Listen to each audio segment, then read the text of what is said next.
All right, man. For our listeners, y'all probably wouldn't think we had a guest today, but we have a guest. A Oh, good well, you friend, know the vibes. right? That's a good friend of ours. He's also a Grizzlies in-house broadcaster. Jaylon Wallace, man. What it do, my guy? What's going on, man? What's going on?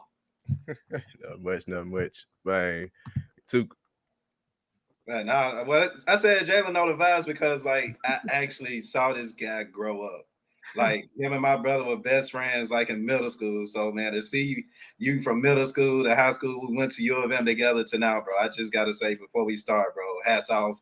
Congratulations to everything you've been able to accomplish for real, bro. Because hey, you know what I'm saying? And you're a fellow Carolina Panthers fan. So you know I got all the love in the world.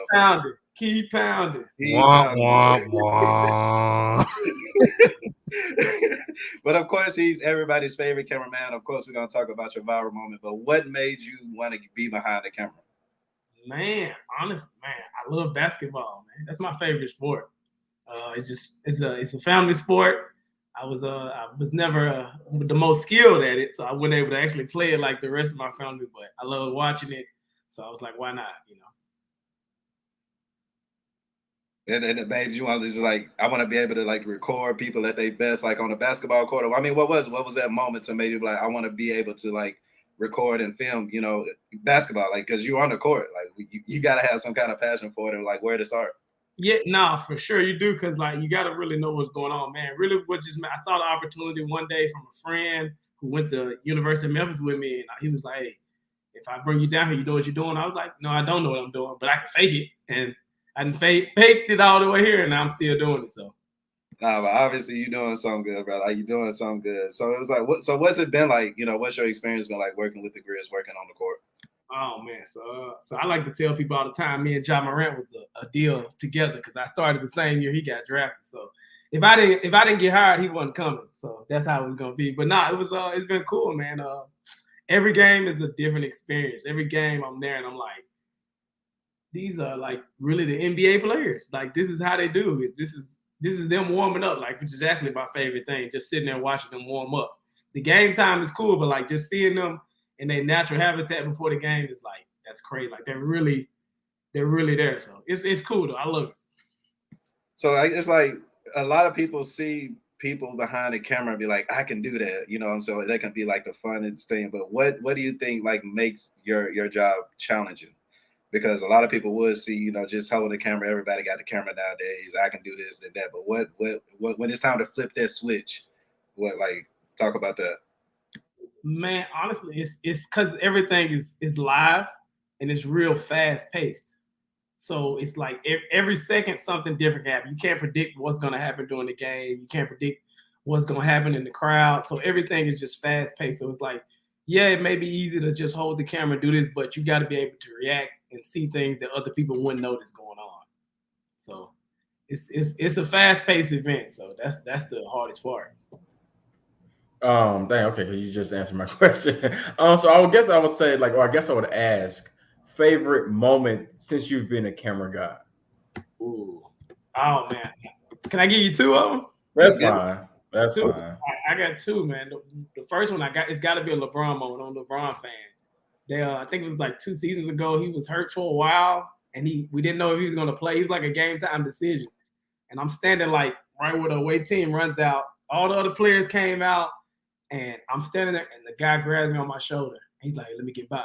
And it was LeBron, and I'm like, dude, this my GOAT. Like, what's going on? He's talking. I'm like, okay, this is crazy. In that same game, I'm like taking shots of players, and Dwight Howard comes over. He's like, "Hey man, what I need to eat after the game?" I'm like, Shook. Don't really because you naturally have that answer. Because you would naturally I have don't know what to say right now. And then the other moment, my all-time favorite moment would probably be the playoffs this year, getting to get on the dance can. That was my favorite moment because it was a lot of celebrities there. There was a lot of just NBA people. There was everything going on, and I was like, for that moment, I felt like I was on the court. I felt like I was actually one of the players or something. I had the attention of it. It was cool. I mean, I'm sure with that viral moment about a lot of followers though, but just talk about like once the camera was actually on the cameraman, like what was going through your head, bro? Like, come on, man. Man, honestly, honestly, it was so funny because I had a headset on, so I'm listening to. It's like 12 people on the headset. My director, all the other cameramen. So we knew it was gonna happen, and they were all like, "All right, Jaylon, here it come, here it come. We're gonna put you on camera. Don't be scared. Don't be." My bad, y'all. Sorry about that. Oh, that was impeccable. It came. That was it right there. It's coming. It's coming. Twice if you're nice. Okay, I see you. No, yeah, it was a cool mind. They all were like, "Yeah, you're gonna be nervous. You're gonna be nervous," and I was like, "Yeah, see, you guys only work with me. You don't know who I am. Like, I've been waiting on this for a long time." So I was like, "Yeah, it's about to go down." So pretty much said opportunity comes once in a lifetime. Don't lose yourself in the moment. He lost himself in the moment. Here we are now. Jay, who's your favorite Grizz player? I guess current and then like of all time. Okay, my favorite current, honestly, is Dylan Brooks, man. I'm a Dylan Brooks fan. So you on this guy's island? Yes. For sure. Every time. Welcome. You have a complimentary room waiting on you. Welcome.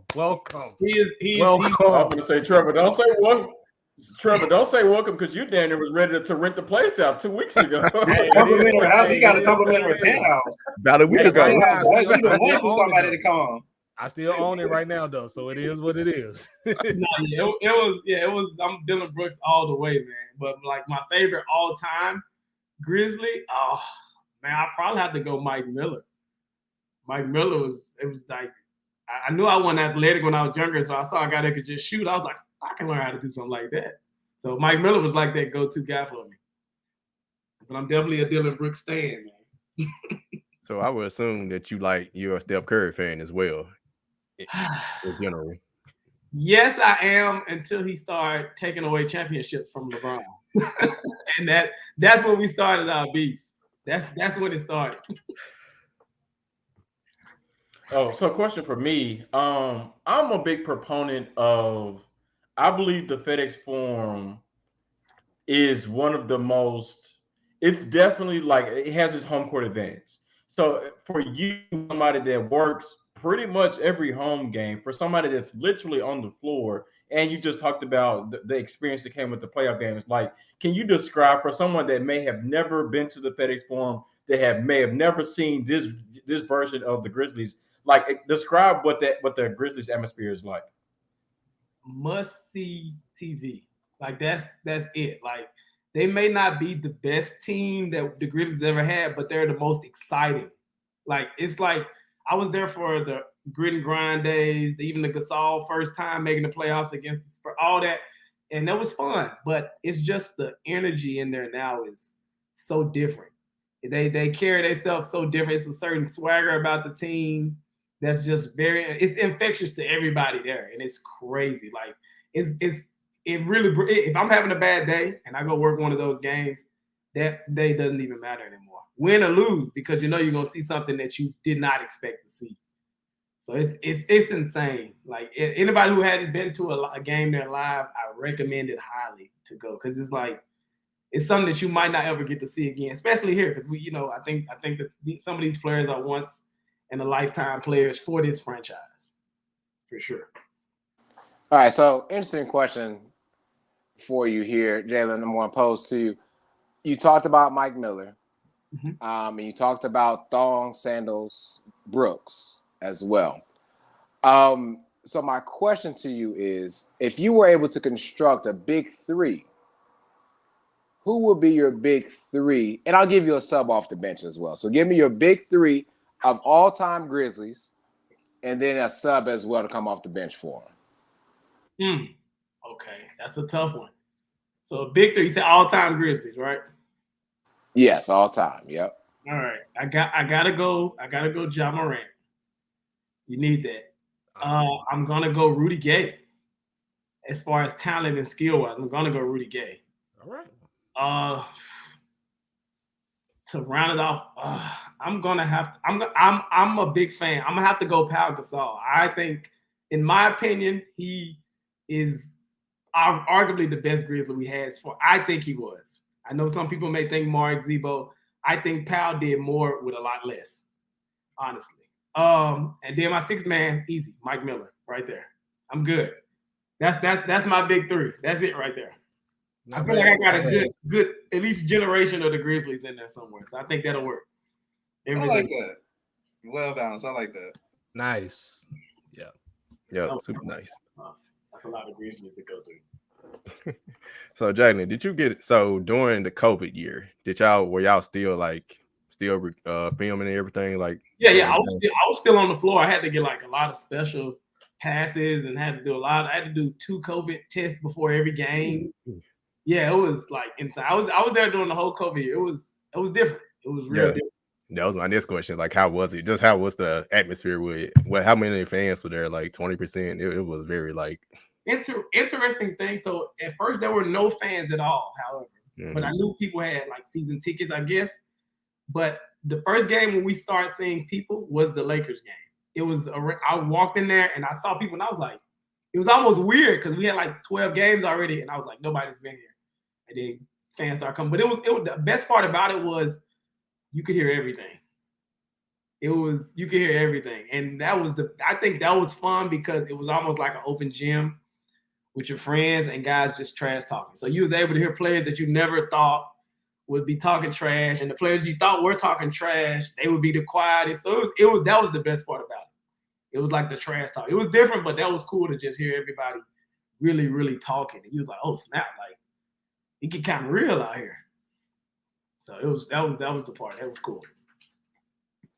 What were your thoughts about this season, like overall? Man, honestly, and I get a lot of slack for this from some people. I think the season went as successful as I really wanted it to go. Because my goal for the team was to win a playoff series. And I know it may seem like some people may think, oh no, they were the 2 seed. I'm like, yeah, the 2 seed's great, but I said I wanted them to win a playoff series. I said you got to take baby steps to build a dynasty. You don't just wake up one day and go from one playoff win to conference finals or the finals. Now, we had chances to get certain places, but I think they learned more than anything. So I'm completely satisfied with it. I love that, and I think it just it's a building to that next step. Yeah, and I think if I can echo that, I think if you start the season and somebody told you that the Grizzlies ended the season with the most wins that they've ever had as a team or came really close to it, and they were exited by the Golden State Warriors. I didn't tell you what round it was, but if I told you, point A, point B, most people will take that. And if you didn't take that, then something's probably mentally wrong with you. And so I think exactly what Jaylon just said, I think we all have to take a step back and realize that to go from essentially a non-playoff contender to a contender to what you want to become in a champion, like that takes time. That takes time. We talked about that with the Memphis Tigers, and so you have to apply that with the Grizzlies as well too. It's going to take time, and I think it's a matter of now that they've gotten a taste of what the playoffs were last year, they've gotten a taste of what it takes to beat a championship caliber team. They now have both of those in their back pocket. Now you say, okay, now let me raise the expectations up just a little bit more. So I think he's spot on with that one. Yep, same here. I think most of us, not all of us really. None of us were that disappointed in this year. We came to the season playoff, really, be honest with you, a playoff series win was a huge success. Coming into the season, we was like, based on the offseason moves, you was like, I don't know. Because when you said, winning the division, even still, some of us was like, I don't know about all that. But hey, and then until the final start, let's just be real. The Grizzlies are the only team to push the Warriors past 5. So until the final start, but that's another thing to hang your hat on. Exactly. And you see a team like Boston finally get to the finals after what 5 years it took from Jason Tatum's rookie year. They made the Eastern Conference Finals twice before, and then took a game set Eastern Conference Finals to finally make it. So like you said, Jaylon, like it's baby steps, man. Like it's nothing you just do overnight.